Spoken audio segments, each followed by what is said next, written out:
നമ്മൾ ഈ ഇല്ലുമിനാറ്റി എന്നൊക്കെയുള്ള പുതിയ പദങ്ങൾ നമ്മൾ പഠിച്ചു വരുന്നുണ്ട്. അതിനിടയ്ക്കാണ് ഇപ്പോൾ രാജഗോപാൽ പുതുതായിട്ടൊരു പദം അവതരിപ്പിക്കാൻ പോകുന്നത്, ഹണ്ടല ഹാക്കേഴ്സ്. അമേരിക്കയെ വളരെയധികം ഞെട്ടിപ്പിക്കുന്ന ഒന്നാണ്.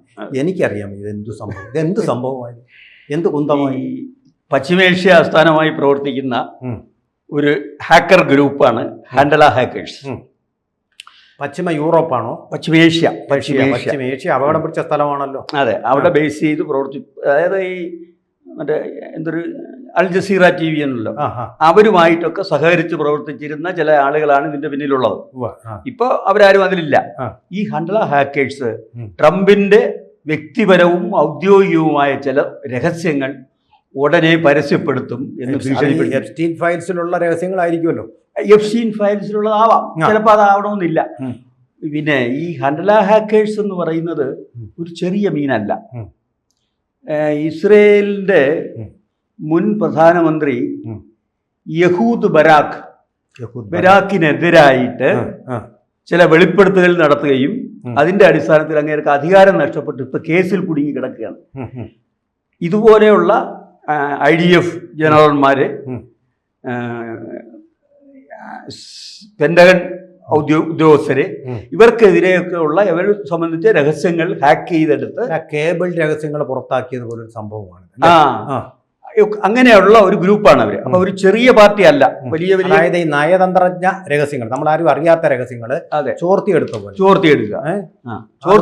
പബ്ലിഷ് ചെയ്ത് അതൊരു തരം ബ്ലാക്ക് മെയിലിംഗ് ആണ്. പക്ഷെ അവരത് ചെയ്യാറുണ്ട്. പക്ഷെ ചെയ്യുന്നത് പരസ്യപ്പെടുത്തുന്ന കാര്യങ്ങൾ സത്യമായതുകൊണ്ടാണല്ലോ അവർക്ക് ഈ യഹൂദ ബരാക്കിന് രാജിവെക്കേണ്ടി വന്നത്. അതുകൊണ്ട് അതുപോലെയുള്ള കാര്യങ്ങൾ ചെയ്യുന്നവരാണ്. ഒരു തരം സൂപ്പർ പിന്നെ പത്രപ്രവർത്തനം അല്ലെങ്കിൽ ഇൻവെസ്റ്റിഗേറ്റീവ് എന്ന് പറയാം. ഇപ്പൊ മുൻ IDF ജനറൽമാര്, ഈ IDF എന്ന് പറയുന്നത് ഇസ്രായേലി ഫോഴ്സ്, അത് തന്നെ. അതേപോലെ പിന്നെ FBI ഡയറക്ടർമാര്, ഫെഡറൽ ബ്യൂറോ ഓഫ് ഇൻവെസ്റ്റിഗേഷൻ അമേരിക്കയുടെ, പിന്നെ French president, UK president, UK പ്രധാനമന്ത്രി, സോറി പിണറായി വിജയൻ ഉണ്ടോ ഈ കൂട്ടത്തിൽ? അല്ല, ഇങ്ങനെയുള്ളവർക്കെതിരെയുള്ള രഹസ്യങ്ങളാണ് അവര് പരസ്യപ്പെടുത്തിയിട്ടുള്ളത്. ഇത് ഇസ്രായേൽ പ്രധാനമന്ത്രി നേരത്തെ പറഞ്ഞല്ലോ, യഹൂദി ബരാക്കിന് അധികാരം നഷ്ടപ്പെട്ടത് ഇവരുടെ വെളിപ്പെടുത്തലിനെ തുടർന്നാണ്. അതിനുശേഷം അങ്ങേര് രാജിവെക്കേണ്ടി വരികയും ഇപ്പോൾ അങ്ങേർക്കെതിരെ കോടതിയിൽ കേസ് നടക്കുകയും ചെയ്യാണ്. ഈ ട്രംപിനെതിരെയുള്ള വെളിപ്പെടുത്താൻ പോകുന്ന കാര്യങ്ങളിൽ വ്യക്തിപരമായ കാര്യങ്ങളുണ്ട് എന്ന് പറയുന്നു. എന്ന് പറഞ്ഞാൽ പുള്ളിയുടെ രണ്ടാം ഭാര്യയുടെ വിവാഹമോചനവുമായി ബന്ധപ്പെട്ട, രണ്ടാം പേരുടെ പേര് ഞാനങ്ങ് മറന്നുപോയി, രണ്ടാം ഭാര്യയുടെ ആയിട്ടുള്ള വിവാഹമോചന, ഇനി നമ്മളൊരു മൂന്നാം ഭാര്യ ഉണ്ടോ നമുക്ക് അറിയത്തില്ല, പേരെല്ലാം പഠിച്ചു വെക്കാം. ഇവാന അങ്ങനെ എന്തോ ആണെന്ന് തോന്നുന്നു. ആ വിവാഹമോചന കരാർ സംബന്ധിക്കുന്ന ചില രഹസ്യങ്ങളാണ്. എന്ന് വെച്ചാൽ പുള്ളിയുടെ സ്വത്ത് കൈമാറ്റം. മിസസ് ട്രംപ് എന്ന് പറഞ്ഞാൽ മതിയല്ലോ. അതെ, ഈ ട്രംപിനെ ഇപ്പൊ പ്രധാനമന്ത്രി US പ്രസിഡന്റായി. പക്ഷെ ഇതിനു മുമ്പ് തന്നെ പുള്ളിക്ക് ഒരുപാട് ബിസിനസ് താല്പര്യങ്ങളുള്ള ആളാണ്. ഉണ്ടല്ലോ, പാകിസ്ഥാനി ബിസിനസ് ഉണ്ട്. അപ്പൊ ആ ബിസിനസ് താല്പര്യങ്ങൾക്ക് വേണ്ടി പുള്ളി പ്രസിഡന്റ് പദം ദുരുപയോഗം ചെയ്തതിന്റെ രേഖകളാണ്. അത് വലിയ പ്രശ്നമാണ്. Misappropriation of power. അതിന്റെ രേഖകളാണ് ഇവർ വിടുമെന്ന് പറയുന്നതിൽ ഒരു ഗ്രൂപ്പ്. പിന്നെ ഇവിടെ എനിക്കൊരു സംശയമുണ്ട്. നമ്മുടെ രാജ്യത്ത് കുറെ മഞ്ഞപത്രങ്ങളുണ്ട്, പണ്ടത്തെ തനിനിറം, അതുപോലെ കുറെ പത്രങ്ങളുണ്ട്. തെക്കൻ സത്തേൺ സ്റ്റാർ ഇങ്ങനെയൊക്കെ പറഞ്ഞു അടിച്ചു വിട്ടിട്ട് നിങ്ങൾക്കെതിരെ ഞങ്ങൾ ഇന്ന വാർത്ത കൊടുക്കുമെന്ന് പറഞ്ഞ് പൈസ അങ്ങനെയൊക്കെ കാണുമായിരിക്കും. അതുപോലെ വല്ലതും ആണോ?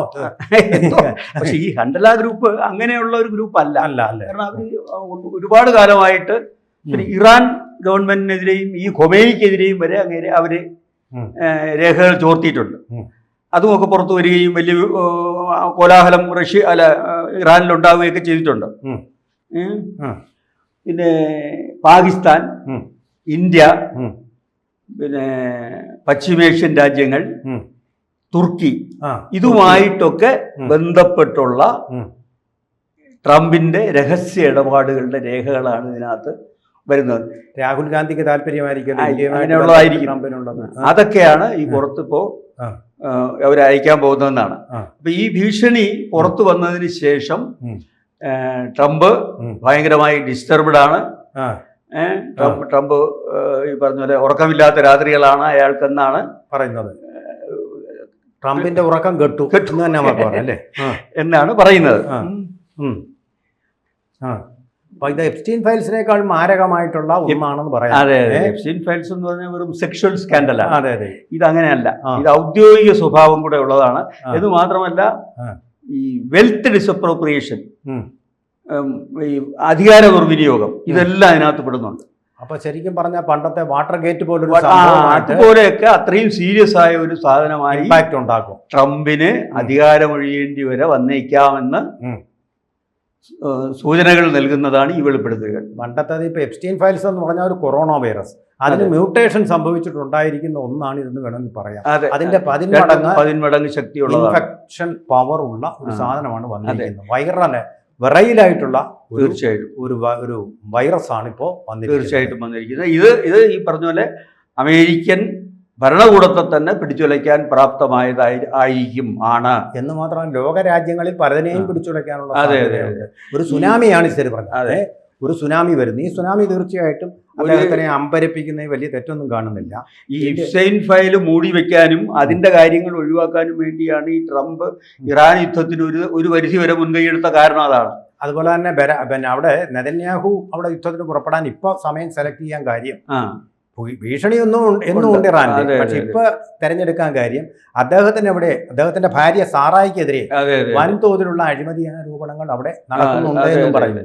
അപ്പൊ ഇതിനെ രണ്ടിനെയും കൂടെ കവച്ചു വെക്കുന്ന തരത്തിലാണ് ഇപ്പോ ഇത്തരത്തിലുള്ള ഈ ഇസ്രയേലിന്റെയും തുർക്കിയുടെയും ഒക്കെ അമേരിക്കയുമായുള്ള രഹസ്യ ഇടപാടുകൾ, അതായത് അമേരിക്ക എന്ന് പറഞ്ഞാൽ ഔദ്യോഗികമല്ല, ട്രംപുമായിട്ടുള്ള രഹസ്യ, അതിന്റെ കമ്മ്യൂണിക്കേഷൻസ് വരെ അവർ ഹാക്ക് ചെയ്തിട്ടുണ്ടെന്നാണ് പറയുന്നത്. കാരണം ഡീപ് ത്രോട്ടിനെ എല്ലാം ഇത് പുറത്തു കൊണ്ടുവരുന്ന ഒരു ഗ്രേപ്പ് വൈനാണ് ഇതെന്ന് നമുക്ക് പത്രഭാഷയിൽ പറയാം.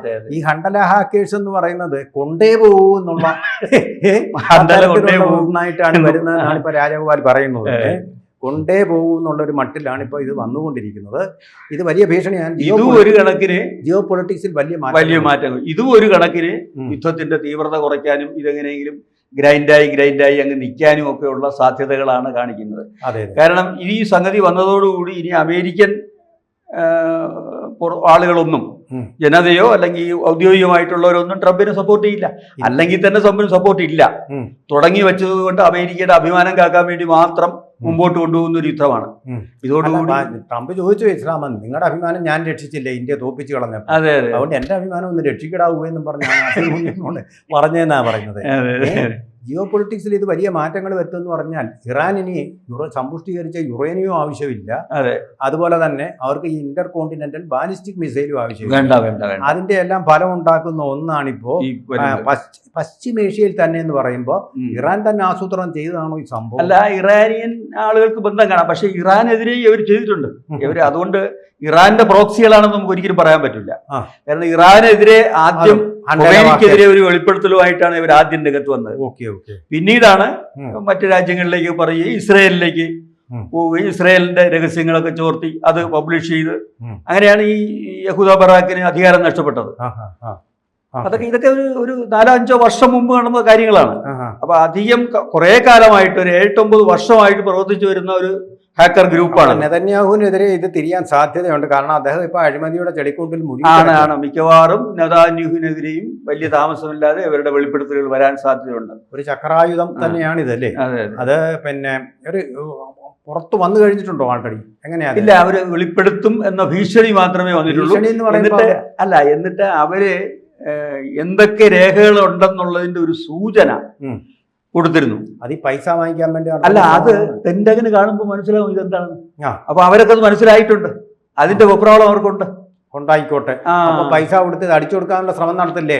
അല്ലെങ്കിൽ അവരെ ഒതുക്കാനും ഇല്ലാതാക്കാനും ശ്രമിക്കില്ലേ? ഇതാണ് എന്റെ ചോദ്യം. ചിലപ്പോൾ അതുണ്ടാവും. പക്ഷേ ഈ പറഞ്ഞ കേബിളിന്റെ രഹസ്യങ്ങൾ അസൈൻ സാഞ്ചസ് അദ്ദേഹത്തിന് എത്രമാത്രം കൊടിയ പീഡനങ്ങൾ ജയിലുകളിൽ ഏറ്റുവാങ്ങി. തീർച്ചയായിട്ടും അറസ്റ്റിലായി. ചെറുപ്പക്കാരൻ അറസ്റ്റിലായി, തടവറയിൽ കിടക്കേണ്ടി വന്നു. അപ്പൊ അതുകൊണ്ട് ഇത് വെളിപ്പെടുത്തുന്നത് കൊണ്ട് ഒന്നേ അവനെ ഇല്ലാതാക്കാനുള്ള ശ്രമങ്ങൾ ഇപ്പോഴേ നടക്കാം. സ്റ്റേറ്റിന്റെ ഇന്റലിജൻസ് ഉണ്ടല്ലോ, CIA പോലുള്ള മൊസാദിനെ പോലുള്ള ഏജൻസികള് ഇവനെ തീർക്കാനുള്ള സാധ്യതയും നമുക്ക് തള്ളിക്കളയാൻ പറ്റുകയില്ല. എന്തും സംഭവിക്കാം. കൂടുതൽ വാർത്തകളും വിശേഷങ്ങളും നിങ്ങളിലേക്ക് എത്താൻ ABC മലയാളം സബ്സ്ക്രൈബ് ചെയ്യുക.